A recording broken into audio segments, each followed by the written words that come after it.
Brr. Hey guys, it is winter in Louisiana, finally. Um, I'm on my porch.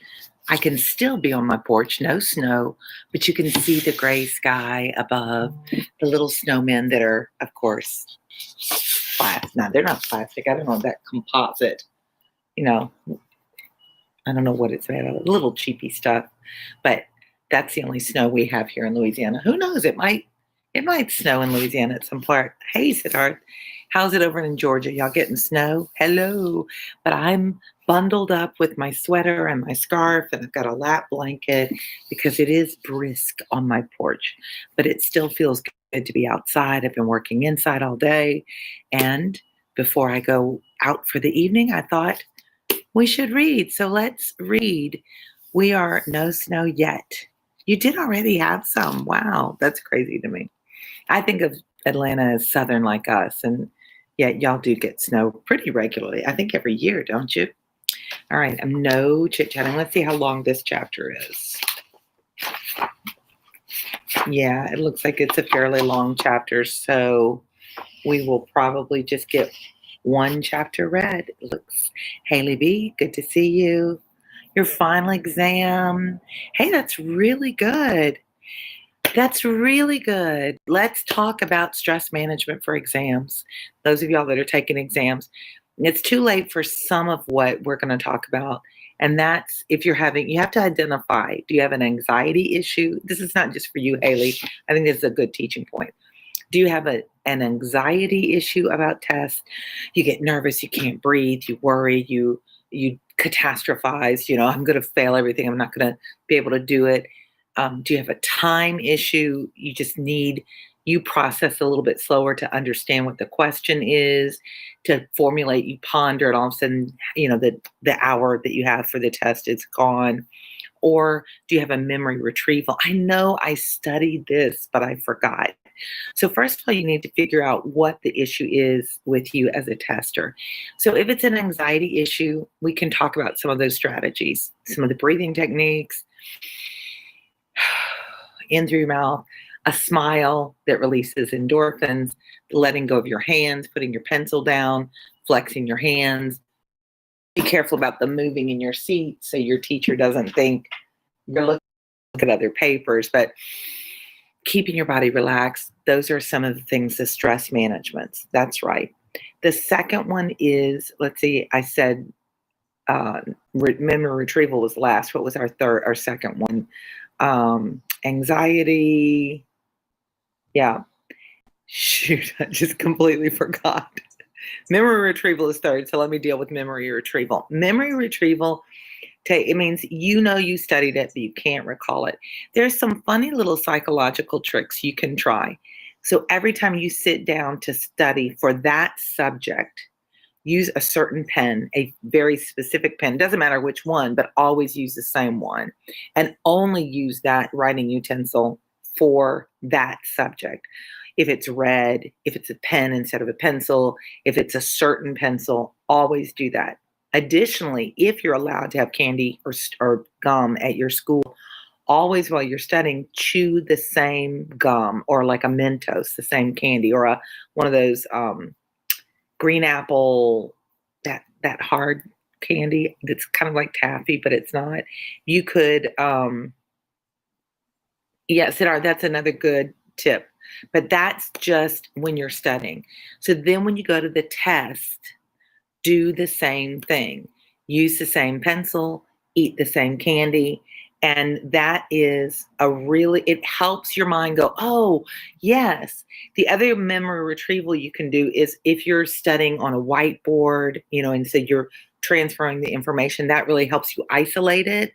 So like if you're doing, let's say, algebra problems or physics problems, if you work those out on a whiteboard and work the problems, then close your eyes and visualize you working the problem out on the whiteboard.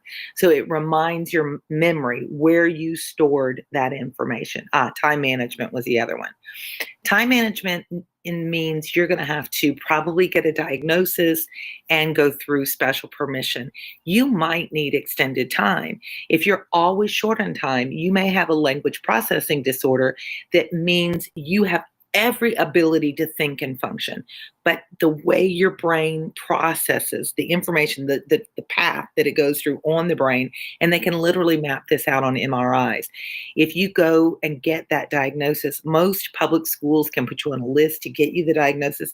You can never have been diagnosed with it all your life and be a senior this year, but you finally go and they're like, oh yeah, you've got a processing, your processing speed is slower than average. Nothing wrong with it. Doesn't mean you're stupid. It just means that you go, I always tell kids, imagine you're in your classroom and I tell you to go out of the school. And, everybody's going to go out the classroom door and out a certain hall and out. But invariably, if I say to you, if that door were blocked, is there another way out? And then they see, oh, I could go out a window, or I could break through, or there's another door that nobody ever goes through. Hey, Chase, thanks. I'm right in the middle of my teaching about how to study for tests. So there is another way. And language processing disorders mean your brain always takes that longer way out of the room instead of the more direct way. Again, nothing wrong with that. It just takes longer. So if you get that diagnosis, then you can get extended time, like time and a half or 2 double time. It just depends on what your diagnosis tells you.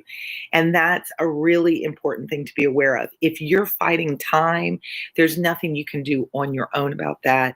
And it just pressures you more and more, which then creates anxiety, which then puts you right back in that needing to breathe, needing to stretch, things you can do something about. So, Haley, I'm glad you brought that up to me. I hope those tips help. So first of all, you need to figure out what's causing the problem. Is it speed? Is it memory retrieval? Is it anxiety? It could be something else, and sometimes it's just you didn't pay attention in class and you just don't know the material. Own that. If you end up with a C on a class that you just kind of breezed by the homework and didn't really pay attention in class, that's something to be proud of. That means you're getting it pretty easily if you can get a C without really paying attention. But if you can figure out one of the other 3, then start using the strategies to deal with those things. And that was the area that I worked in for the majority of time that I was teaching. So I really want to encourage you guys to reach out and help yourselves. Chase, welcome to have you. I'm glad you're here. As Haley said, we're a little family and we always welcome everybody. So we're glad to have other readers.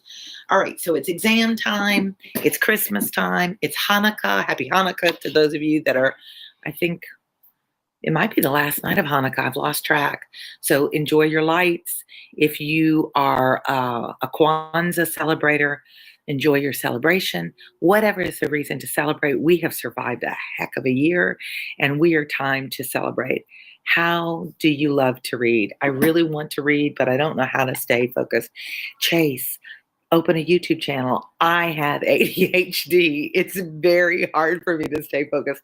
When I was a girl, that was the only thing there was to do for entertainment. So I was a huge, huge reader when I was a girl. And I love stories. I love to hear stories. I love to go the places that the books take us. So I want to get lost in the story. But as I got older and started having so many children and my ADHD kicked in, it was hard for me too, Chase. So I started reading on here, which gets me focused through the book by reading out loud. I know it feels awkward if you're in your room, and certainly in school, you can't read out loud, but you can kind of, and I also if you notice sometimes, I don't know if you can see me hold the book, I'll scan with my finger, which kind of keeps me tracking. So if you've got that ADHD going, the other thing I do that really helps is listen to classical music, no words. If there's words to music, I can't read because then I'm singing along the next thing you know. But if it's classical reading, then that music is in the background, kind of keep your mind distracted and you can keep reading. And then I think this YouTube channel, find good audiobooks that you can read along with you. Siddhartha, I agree with you. Unfortunately, teachers force us to read. Try and start reading on a smaller scale. Get your fluency built up. Read if you like sports or if you like gardening, whatever you like. Find a magazine or an online source that is shorter, read in shorter spurts, 5 or 10 minutes, until you build up your fluency. You'll notice a lot of times when I'm reading, I get tangled up in the words because my brain, my eyes are further ahead than my mouth can keep up with because I'm a really fast processor. Let's see what other the conversations are. Chase, it's hard for me to stay focused too. Once you get into the story, that's really good, Haley. Audiobooks are the best way for a lot of people to help me start reading. I think read what you're interested in, Chase. And that, who said that? Once you get, Haley said that. Once you get into a story, you want to know more about the story. A lot of times I'll tell students, watch a movie first. I know teachers don't usually say that because then there's always so much more to the story in a book than you can get in a movie. Watch a movie first, and if that caught your interest, then go back and read the book. That's a great way, like Game of Thrones, if you watch that series, that's a good way to get into the story. If I read last thing before night, I fall asleep within the first 5 minutes at ours. Listen to audiobook, and some people audiobooks help and some people it doesn't. I would say start small in small increments, 5-10 minutes, reading not big things. Because if you're struggling with comprehension and fluency, you need to build that up through articles of things that you're interested in. Like I say, if it's sports, if it's clothes, if it's fashion blogs, travel blogs, things like that. Things of shorter interest where you can build up your comprehension and fluency. Hunger Games. See, had you watched the movie first, Chase? I mean, that has a lot to do with it because then you can visualize it. And then as you're reading, you're playing that story. And then a lot of times your brain will go, wait, that didn't happen in the movie. Where did that come from? So that helps a lot. I think almost invariably, Chase, the book is better than the movie. Almost always.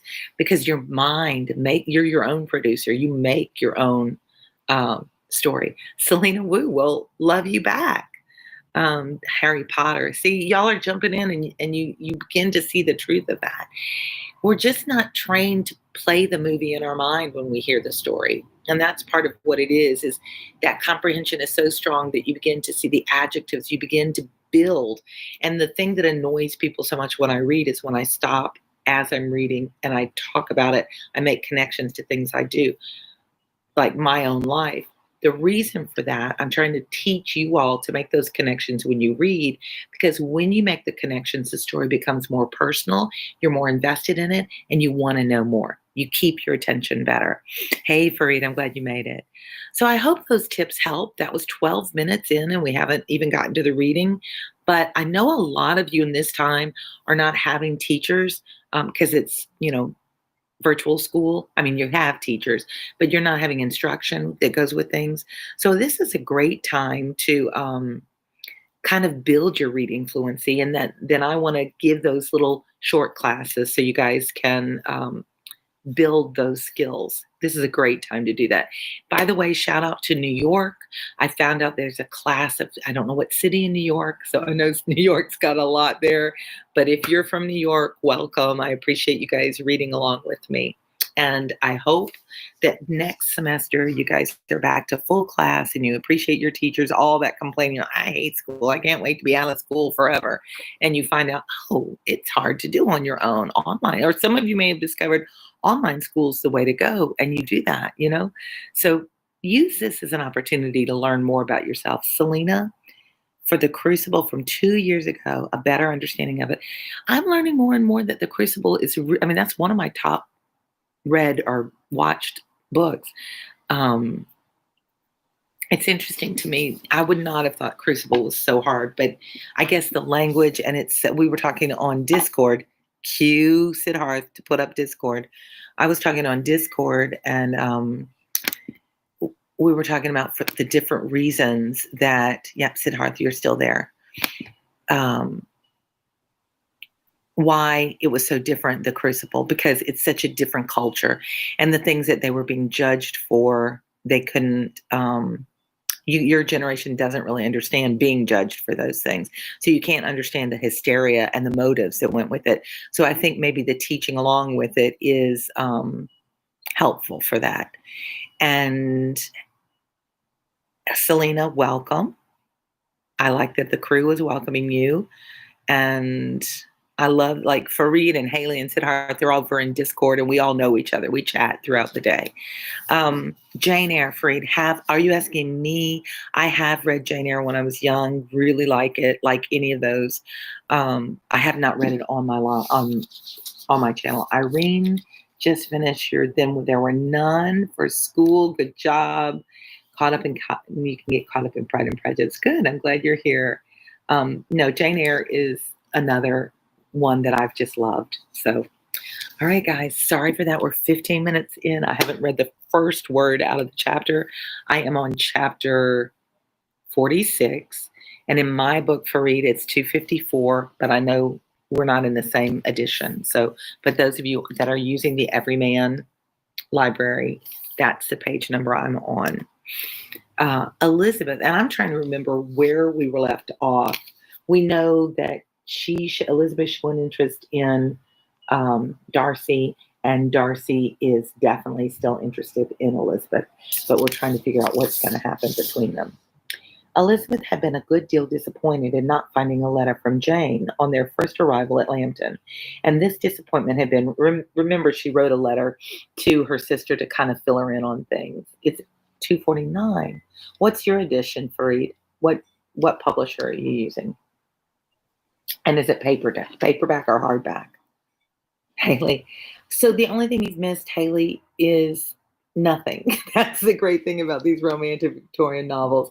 It's just much ado about nothing, as Shakespeare says. Right now, Darcy has, as you know, declared his love and asked Elizabeth to marry him. She flatly turned him down based on all of her prejudice about him, that he was an arrogant guy and he mistreated Wickham. He unloaded his truth about Wickham. We find out that Wickham didn't really tell a truth. He told his truth, but not a truth. And it turned out Darcy had really been helping him a lot. Yeah, you missed her proposal, but she turned him down, like, coldly. And she finds out that Darcy turns out to be really a pretty decent guy. Now she's in his neighborhood, and she's stumbled on him after this awkward turn him down. And after he wrote this compelling letter saying, look, I'm not trying to change your mind. I just want you to know the truth about me. Turns out he's a really good guy, and Wickham's not. And that's where we are. Arcturus. Interesting publisher. What a fun name. I don't know that one, Fareed.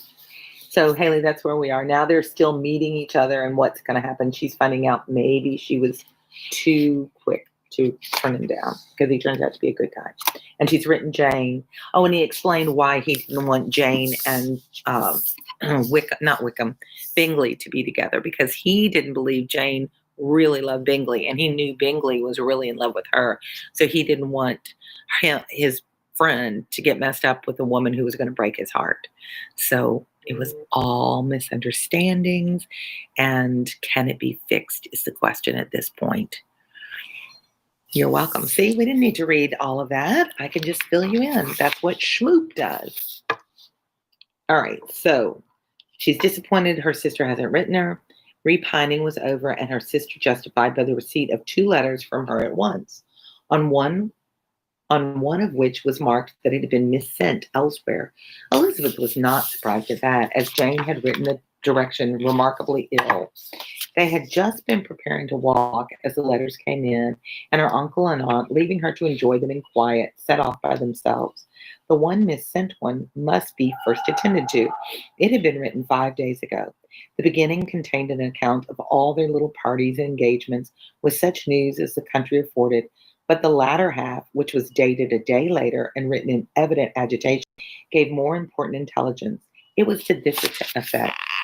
Guys, I'm really cold out here. My hands are like, can you feel them? They're like ice.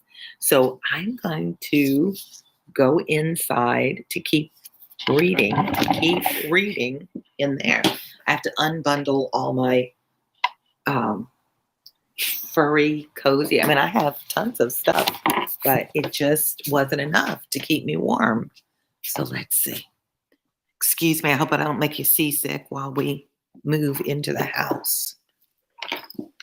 And I'm going to close door. Oh, I better bring my phone.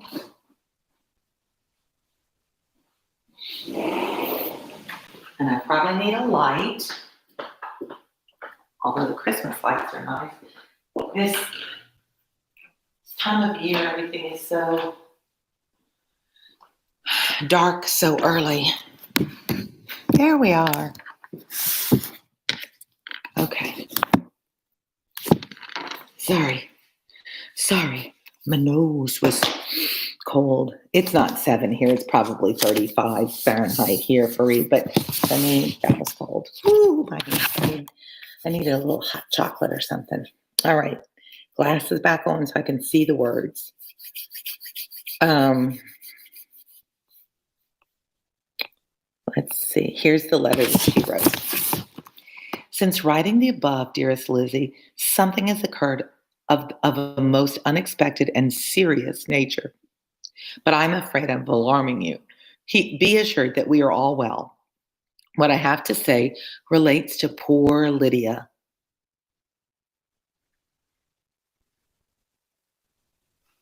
Why wasn't it letting you type, Siddharth? I don't know. That's weird.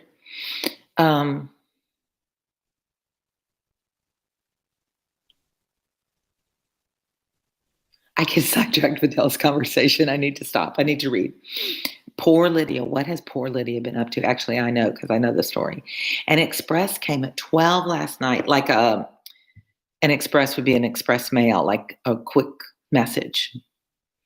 At 12 last night, just as we were all gone to bed from Colonel Forster, to inform us that she was gone off to Scotland with one of his officers to own the truth with Wickham. Now, this we know is Wickham's modus operandi, and now their own sister. And remember, they don't have a lot of money. Wickham was after money.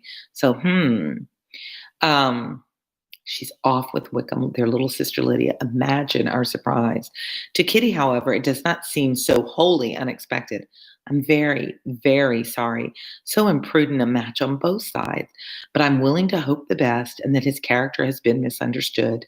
Thoughtless and indiscreet, I can easily believe him, but this step, and let us rejoice over it, marks nothing bad at heart. His choice is disinterested at least, for he must know my father can give her nothing. Our poor mother is sadly grieved. My father bears it better. How thankful am I that we never let them know what has been said against him. We must forget it ourselves. They were off Saturday night about 12, as is conjectured, but were not missed till yesterday morning at 8. The express was sent off directly. My dear Lizzie, they must have passed within 10 miles of us. Colonel Forster gives us reason to expect him here soon. Lydia left a few lines for his wife, informing her of their intention. I must conclude, for I cannot be long for my poor mother. From my poor mother. You can imagine Mrs. Bennet's just, oh, my daughter, what has she done? Oh, my goodness. Oh, Lydia. That's exactly right, Haley. She's been very excitable through the whole story, just an immature, silly little girl. And remember, this time to run off, to elope is just scandalous.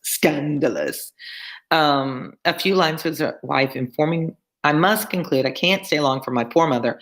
I'm afraid you will not be able to make it out, but I hardly know what I've written. She's so, oh my gosh, I can't wait to tell Elizabeth that. Can you imagine what's happened?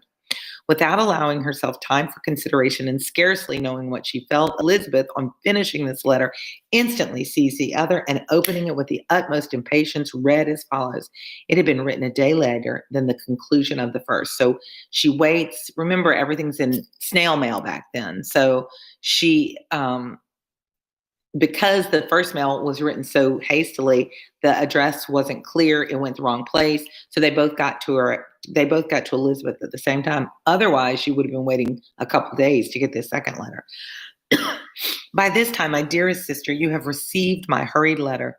I wish this may be more intelligible, but though not confined for time, my head is so bewildered, I cannot answer for being coherent. Dearest Lizzie, I hardly know what I would write, but I have bad news for you, and it cannot be delayed. Imprudent as marriage between Mr. Wickham and our poor Lydia would be, we are now anxious to be assured it has indeed taken place.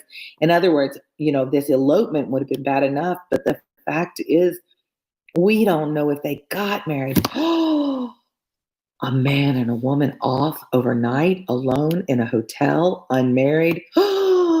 Scandal! For there is but too much reason to fear they are not gone to Scotland. Colonel Forster came yesterday, having left Brighton the day before, not many hours after the express. Though Lydia's short letter to Mrs. F. gave them to understand that they were going to Gretna Green, something was dropped by Denny expressing his belief that Wickham never intended to go there or to marry Lydia at all, which was repeated to Colonel F., who instantly, taking the alarm, set off from Brighton, intending to trace their route. He did trace them easily to Clapham, but no further. For on entering that place, they removed into a hackney coach and dismissed the chaise that brought them from Epsom. All that is known after this is that they were seen to continue the London road. Haley, you like that? Scandalous, huh? It just gets more and more scandalous.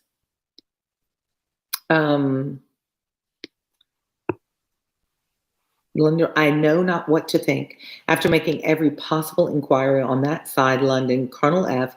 came on into Hertfordshire, anxiously renewing them at all the turnpikes and at the inns in Barnet and Hatfield, but without any success. Like he is just scouring the countryside looking for them. No such people have been seen to pass through. Remember, Lydia's in her teens. She's maybe 17. Haley, it's going to get more. With the kindest concern, he came, and Wickham is probably middle 20s, if not older, and broke his apprehensions to us in a manner most credible to his heart. I'm sincerely grieved for him and Mrs. F., but no one can throw any blame on them. Our distress, my dear Lizzie, is very great. My father and mother believe the worst, but I cannot think so ill of him. Many circumstances might make it more eligible for them to be married privately in town than to pursue their first plan. And even if he could form such a design against a young woman of Lydia's connections, which is not likely, can I suppose her so lost to everything? Impossible. I grieve to find, however, that Colonel F. is not disposed to depend upon their marriage. He shook his head when I expressed my hopes and said he feared W. was not a man to be trusted. Remember Wickham, we learned these evil things about Wickham. My poor mother is really ill and keeps her room. Could she exert herself, it would be better, but this is not to be expected. And as to my father, I never in my life saw him so affected. Poor Kitty has anger for having concealed their attachment, but as it was a matter of confidence, one cannot wonder. So Kitty, being close friends with her sister, they're the younger two. She probably had some idea that Wickham and Lydia were flirting, and he was probably crossing lines. And so Kitty feels guilty that she didn't, interfere. But you're the sister. What would you do? Would you, if you knew your little sister or your older sister was going parties that she shouldn't go to, would you tell on her? Probably not. But if then at a party she got so drunk and was in the hospital, would you feel guilty? Probably so. And that's where poor little Kitty is. Franklin, hello. You are new to us. Um, I appreciate you being here, Franklin. What book are you reading with us? So I hope you guys can see that problem that Kitty is in. She feels guilty. Now, where did I leave off? I am truly glad, dearest Lizzie, that you have been spared something of these distressing scenes. But now, as the first shock is over, shall I own that I long for your return? I'm not so selfish, however, as to press for it if inconvenient. Adieu. I take up my pen again to do what I have just told you I would not. But circumstances are such that I cannot help earnestly begging you all to come here as soon as possible. I know my dear uncle and aunt so well that I am not afraid of requesting it, though I have still something more to ask of the farmer. My father is going to London with Colonel Forster instantly to try to discover her. What he means to do, I'm sure I know not, but his excessive distress will not allow him to pursue any measure in the best and safest way. And Colonel Forster is obliged to be at Brighton again tomorrow evening. In such an exigence, my uncle's advice and assistance would be everything in the world. He will immediately comprehend what I must feel, and I rely upon his goodness.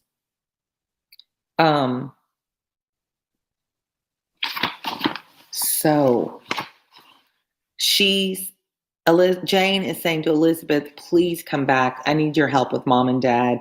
Dad's probably going to go to London with Mr. The military guy and our uncle so that they can search for our sister and, see what they can do about her reputation.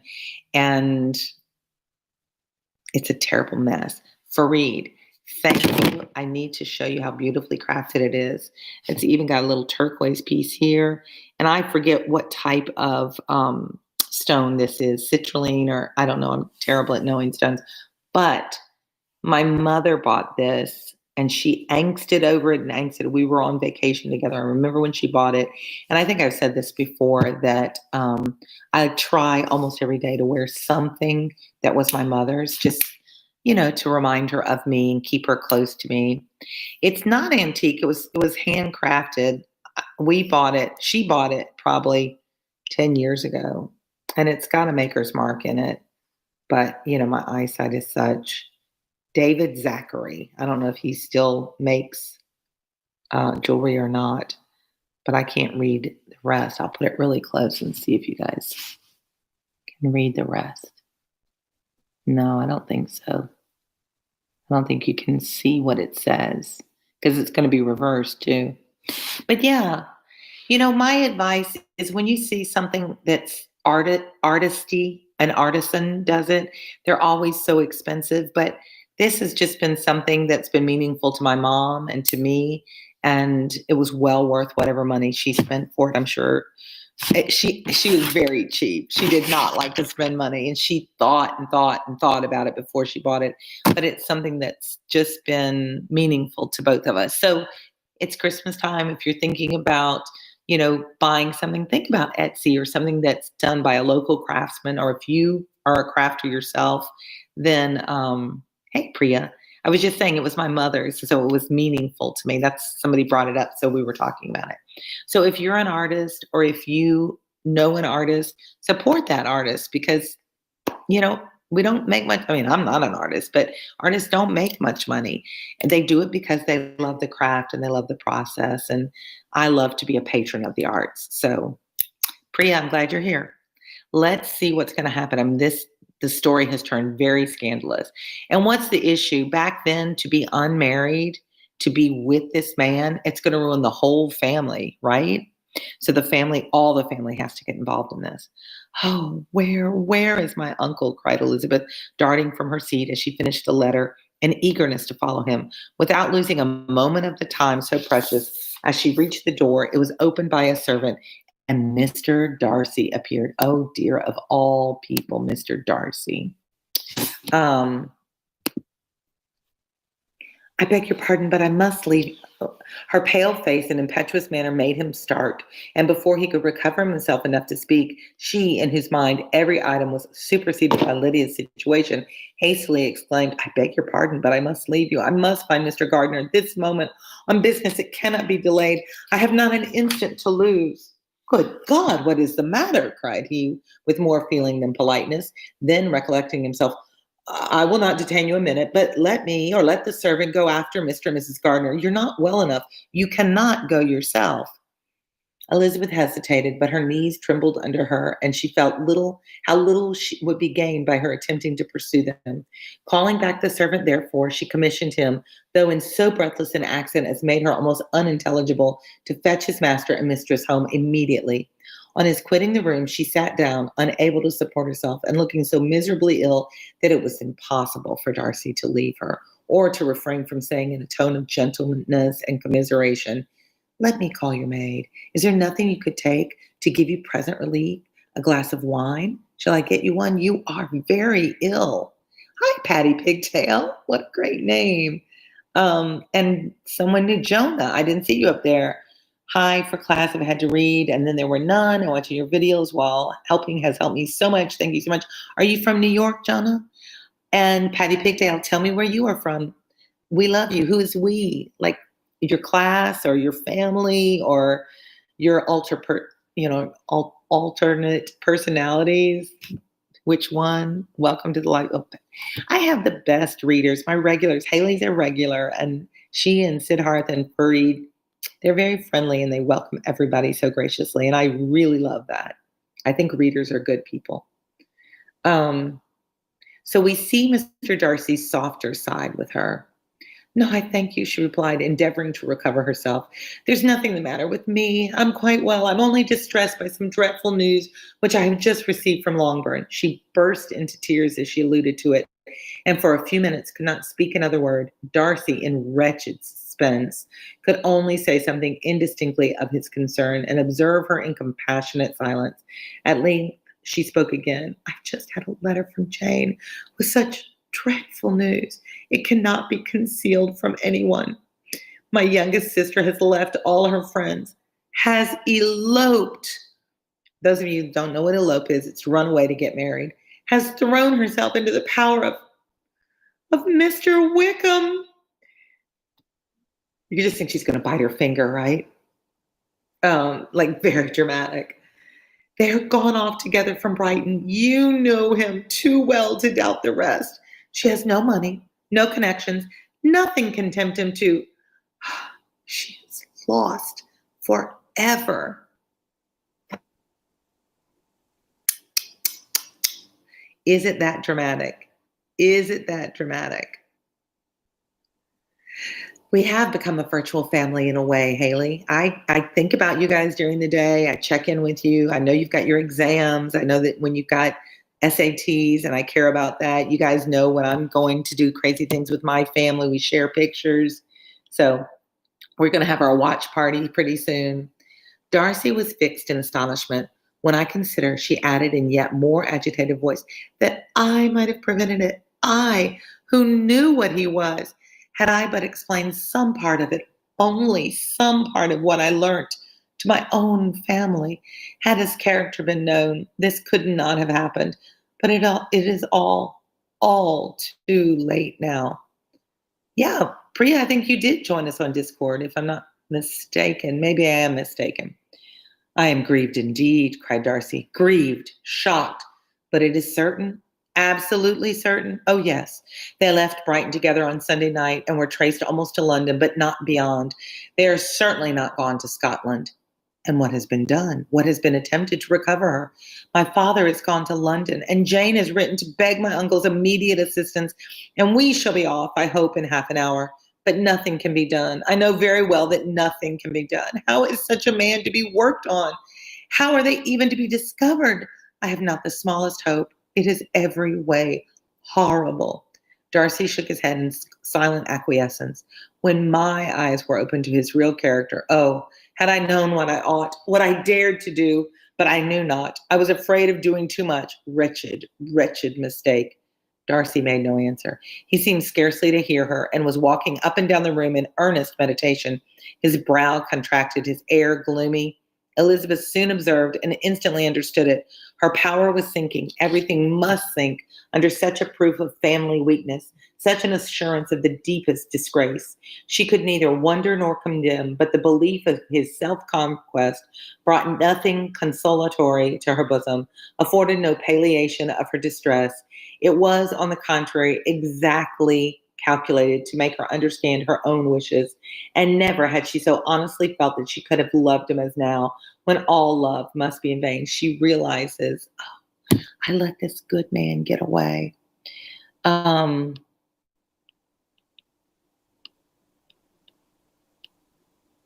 link, yeah. Fareed, I joined. Yeah, I thought Priya, I thought you were there. Best tutor for BTF family, just trying to understand how Discord works. Oh, none of us understand how. Well, Siddharth does. I just struggle along with it, Priya.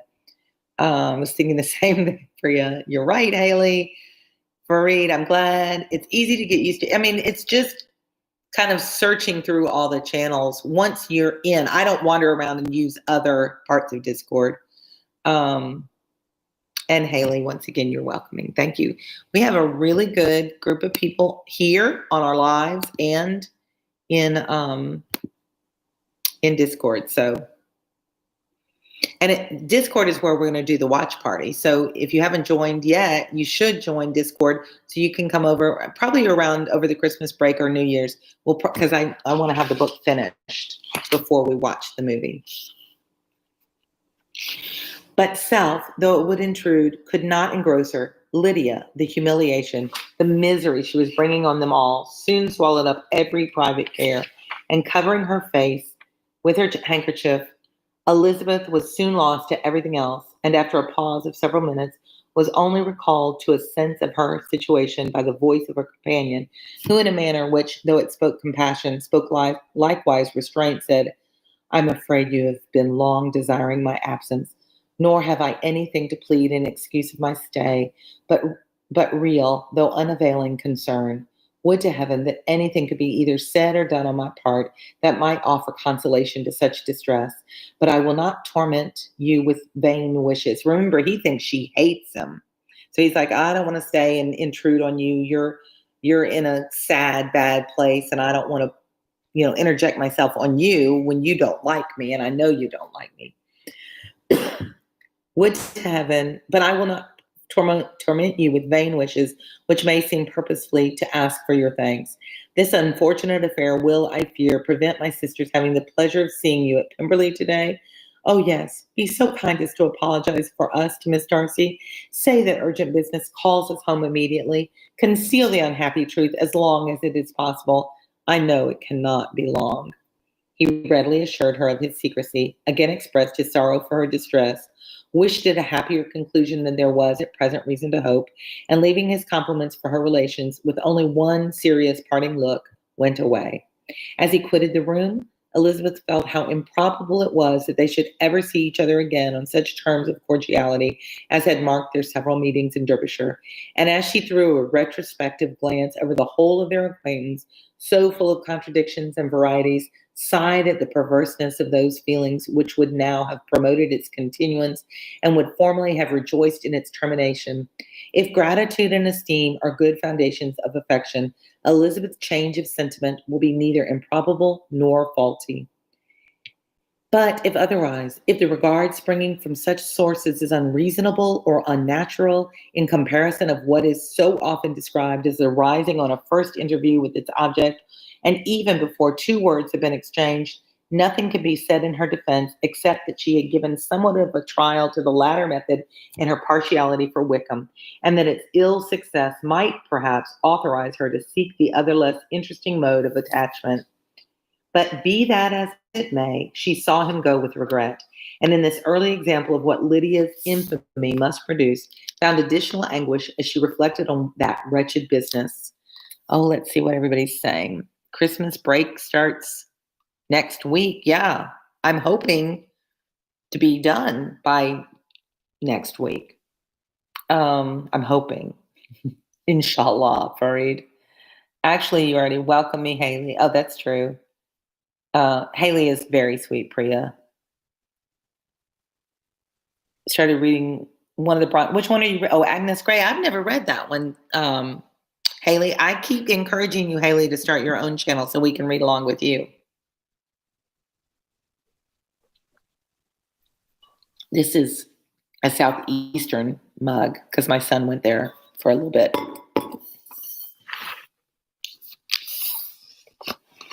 So where did we leave off?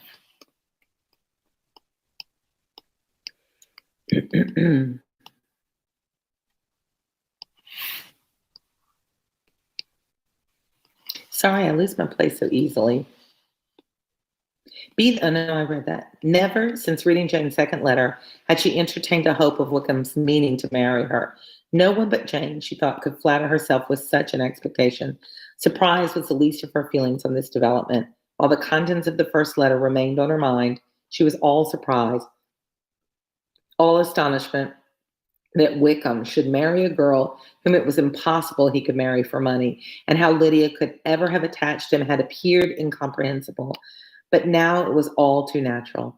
For such an attachment as this, she might have sufficient charms, and though she did not suppose Lydia to be deliberately engaging in an elopement without the intention of marriage, she had no difficulty in believing that neither her virtue nor her understanding would preserve her from falling an easy prey.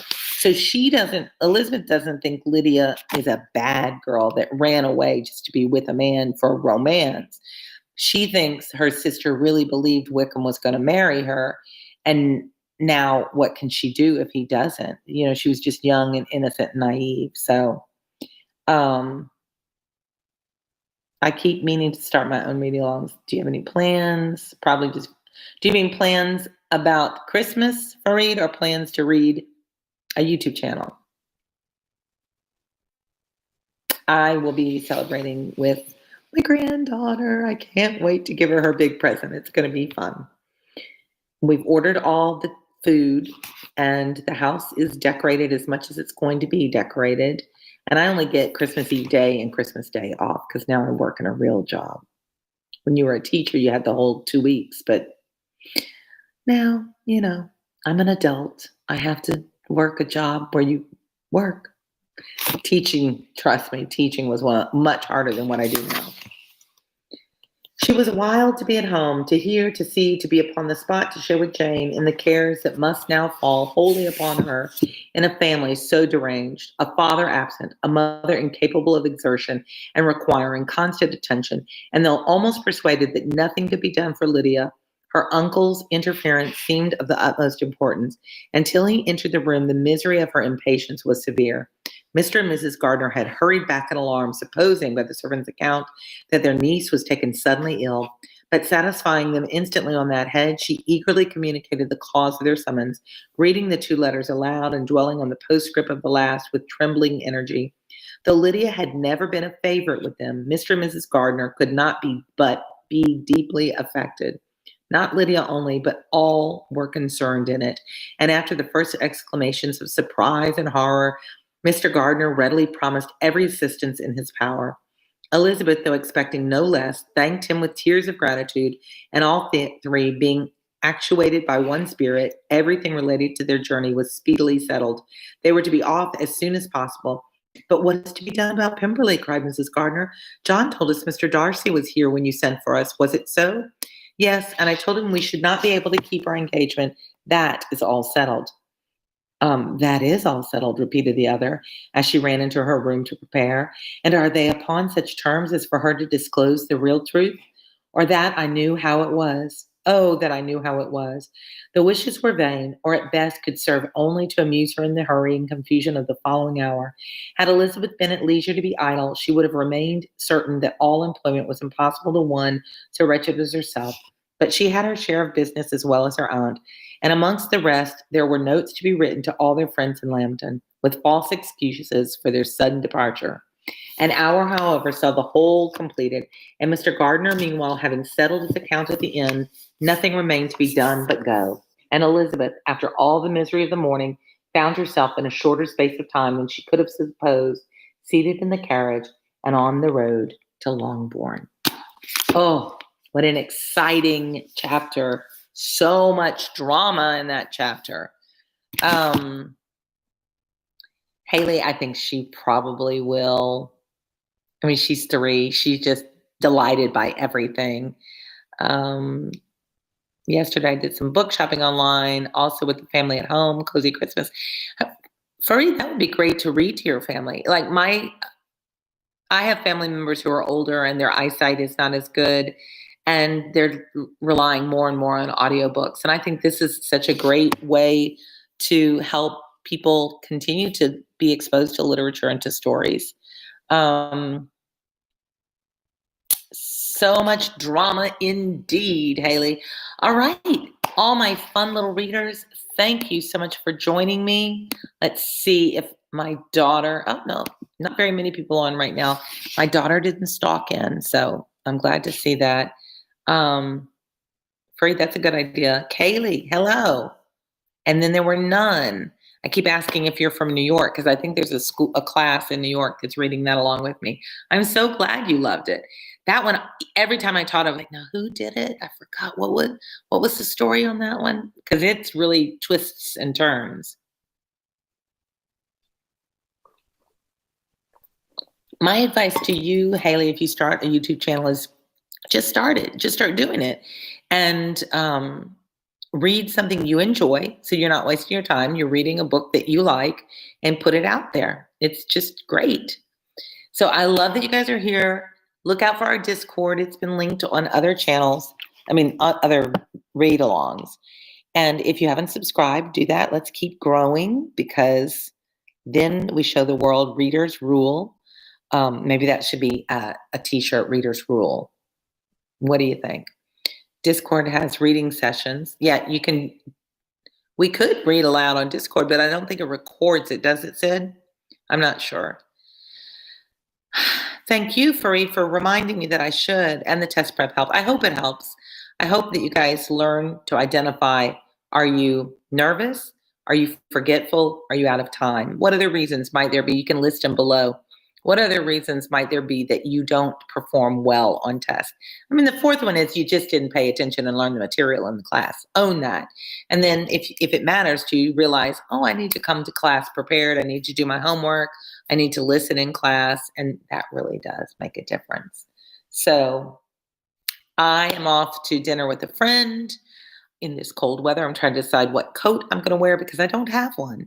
I have a blue jean jacket, which won't go really very well with what I'm wearing, but warmth is, and I don't have any gloves. I should have asked for that for Christmas. Don't have any mittens or gloves or knitted anything. I should learn how to knit them. So, oh, that reminded me, I have a knitted jacket I can wear with this and it'll match. A Christmas Carol, that's a good one. It's short too. Good idea, Sid. Thank you. All right, my friends, I love you guys. You make me happy. You keep me mentally sane. You give me something to be excited about. I'll see you on Discord and touch base with you. Hopefully, I'll read again tomorrow and Friday and Saturday.